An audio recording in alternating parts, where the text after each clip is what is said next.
Vous avez probablement déjà entendu parler de la fameuse courbe de l'oubli ou courbe d'Ebbinghaus. Vous l'avez peut-être même déjà utilisée pour une meilleure mémorisation ou organiser vos séances de révision. Eh bien, dans cette vidéo, je vais vous expliquer pourquoi vous devez absolument arrêter d'utiliser cette fameuse courbe et pourquoi c'est peut-être même la raison pour laquelle vous avez des difficultés à mémoriser vos informations.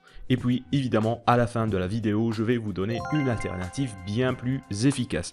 Mais avant de commencer, il faut tout d'abord expliquer brièvement le concept derrière cette courbe de l'oubli. Le principe est très simple. On va mettre le temps dans l'axe des X et le niveau de rétention dans l'axe des Y. Si par exemple j'apprends quelque chose à T0, c'est-à-dire aujourd'hui, ce quelque chose peut être un poème, une dizaine de pages d'un cours, un chapitre d'un livre, des mots d'une nouvelle langue, une présentation, etc., etc. Mon taux de rétention va être de 90, voire même à 100% le jour même. Cela dit, plus on va avancer dans le temps, moins je vais garder ces informations en mémoire. Et 5 jours après, j'aurai probablement oublié une grande partie de ce que j'avais mémorisé. Cela dit, si par exemple 2 jours après, je révise ce que j'ai mémorisé à T0, ces informations resteront en mémoire un peu plus longtemps. Cette fois, je pourrai attendre 5 jours avant de les répéter à nouveau. Et je continue le processus de répétition en augmentant à chaque fois l'intervalle entre les répétitions. Puisque à chaque répétition, l'information restera en mémoire un peu plus longtemps que la dernière fois que je l'ai révisé. En général, on recommande de suivre ce programme de répétition. Alors c'est approximatif, vous n'êtes pas obligé de le suivre à la lettre, mais ça vous permet d'avoir une petite idée. Répétez l'information apprise le jour même, puis 2 ou 3 jours plus tard, après 5 à 10 jours plus tard, puis 10 à 20 jours plus tard, et enfin 1 à 2 mois plus tard. En théorie, tout cela semble très logique et ça a beaucoup de sens. Mais il y a 2 gros problèmes avec cette courbe. Le premier, c'est qu'on va baser notre mémorisation sur la répétition. Alors attention, je ne suis pas en train de dire qu'il ne faut pas répéter ce que vous apprenez, mais la répétition ne doit pas être la base sur laquelle vous allez poser tout votre apprentissage. Principalement parce que vous serez toujours limité par le nombre de répétitions que vous pouvez faire. Si vous êtes étudiant, vous serez limité par exemple par la durée du semestre ou trimestre. Si vous vous préparez pour un examen ou un concours important, il y a une deadline que vous êtes obligé de respecter. Évidemment, plus vous avez de temps, plus vous pourrez faire de répétitions et plus vous pourrez fixer les informations en mémoire. Mais les gens réellement intelligents qui semblent avoir une mémoire excellente ne font probablement pas plus de répétitions que vous ou les autres. Ils utilisent tout simplement une stratégie bien meilleure qui ne se base pas sur la répétition qu'on va détailler dans cette vidéo. Mais avant, voici le deuxième problème de cette courbe et sûrement celui qui la rend inadéquate pour la mémorisation de grandes quantités d'informations. La courbe marche parfaitement bien si vous n'avez pas énormément de données à mémoriser. Ebbinghaus lui-même a basé cette courbe sur les résultats de son étude où il a mémorisé des syllabes dépourvues de sens, comme par exemple HGB, LME ou CES. Mais la situation devient compliquée si vous avez des tas d'informations à mémoriser. Par exemple, si vous faites des études de médecine, d'informatique ou de droit, à ce niveau-là, la courbe va perdre tout son sens. Imaginons que vous deviez apprendre 20 pages par jour.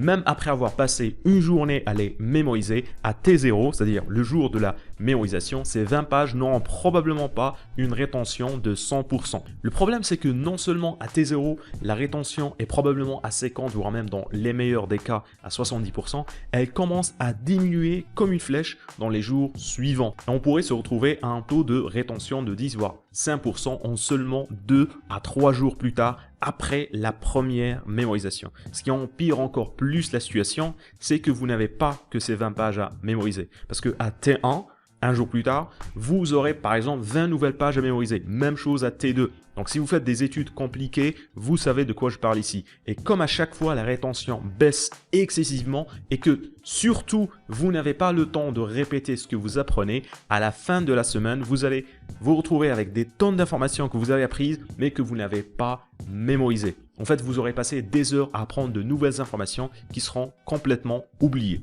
Pour simplifier, vous devez apprendre de nouvelles informations plus vite que vous n'arrivez à les retenir. Et là, la courbe de l'oubli ne peut pas vous aider parce que vous vous retrouvez donc à répéter de plus en plus d'informations au fil du temps. Et c'est ça les 2 raisons pour lesquelles la courbe de l'oubli n'est pas très pratique, voire même dans certains cas carrément contre-productif. Mais voici les 2 solutions que j'ai à vous proposer. Premièrement, augmenter la durée de rétention. Alors voilà ce que je veux dire par là. Si vous mémorisez 20 pages à T0, mais vous arrivez à augmenter la durée de rétention pour garder 80% de ces informations en mémoire au bout d'une semaine, vous pourrez ainsi passer toute la semaine à apprendre de nouvelles informations sans vous soucier de les répéter à chaque fois. Ici, évidemment, le schéma de répétition va complètement changer puisque vous pouvez faire une seule répétition de tout ce que vous aurez appris pendant la semaine, le week-end par exemple. Et quand vous gardez une rétention élevée des informations mémorisées, la révision se fera beaucoup plus vite. Mais la question à se poser ici, c'est concrètement, comment est-ce qu'on fait pour augmenter sa rétention? Comment est-ce qu'on fait pour mieux mémoriser les informations? C'est tout le sujet de cette chaîne et des différentes techniques que je vous apprends ici. Je vous invite d'ailleurs à vous inscrire à l'une de mes formations gratuites dans lesquelles je vous montre comment améliorer votre rétention en utilisant les meilleures méthodes et techniques de mémorisation. Mais pour simplifier, la méthode du palais, la méthode du parcours, la méthode des liens, les tables de rappel, les séries de stockage, tout ça, c'est des méthodes qui ont pour objectif d'augmenter votre temps de rétention et ainsi diminuer le nombre de répétitions à faire. Et justement, ça c'est le deuxième point, on va parler des répétitions maintenant. Et voici la deuxième astuce que j'ai à vous proposer. Améliorer vos répétitions. Vous ne pourrez évidemment pas complètement éliminer la révision et les répétitions de votre programme d'études. Cela dit, vous pouvez faire que chaque répétition va étendre encore plus le temps de rétention. Par exemple, si vous mémorisez 20 pages à T0, vous pourrez les garder en mémoire à 90% à T7, en améliorant évidemment votre rétention. Vous pourrez les garder plus longtemps en tête, en limitant encore plus le nombre de révisions à faire. Oui, mais comment est-ce qu'on fait cela concrètement? Encore une fois, j'aime faire dans la simplicité. Vous allez simplement répéter l'information de façon différente que vous l'aurez apprise. Alors, je vais expliquer ce que je veux dire. En faisant ça, vous allez forcer les données encore plus profondément dans votre mémoire à long terme. Par exemple, lors de la première mémorisation, vous aurez utilisé la méthode du palais mental, qui est une méthode qui peut facilement augmenter votre rétention. Maintenant, pour la première répétition, vous allez utiliser une autre méthode de mémorisation. Par exemple, vous allez dessiner un mind map. Pour la deuxième répétition, vous pouvez vous enregistrer en train d'expliquer ce que vous avez mémorisé. Pour la troisième, vous pouvez écouter votre enregistrement. Pour la quatrième répétition, vous expliquez ce que vous avez appris à quelqu'un. L'idée ici, c'est que vous changez la manière avec laquelle vous apprenez vos informations à chaque répétition. Vous diminuez ainsi le nombre de répétitions à faire en augmentant la durée de rétention à chaque fois. Maintenant, si vous voulez apprendre des techniques de mémorisation efficaces qui vont vous permettre de garder ce que vous apprenez en mémoire à très long terme, d'augmenter votre temps de rétention, je vous invite à vous inscrire à l'une de mes nombreuses formations gratuites. Vous trouverez le lien en bas dans la description et je vous invite aussi à aller voir cette vidéo dans laquelle je vous explique la formule à utiliser pour savoir exactement quand répéter vos informations.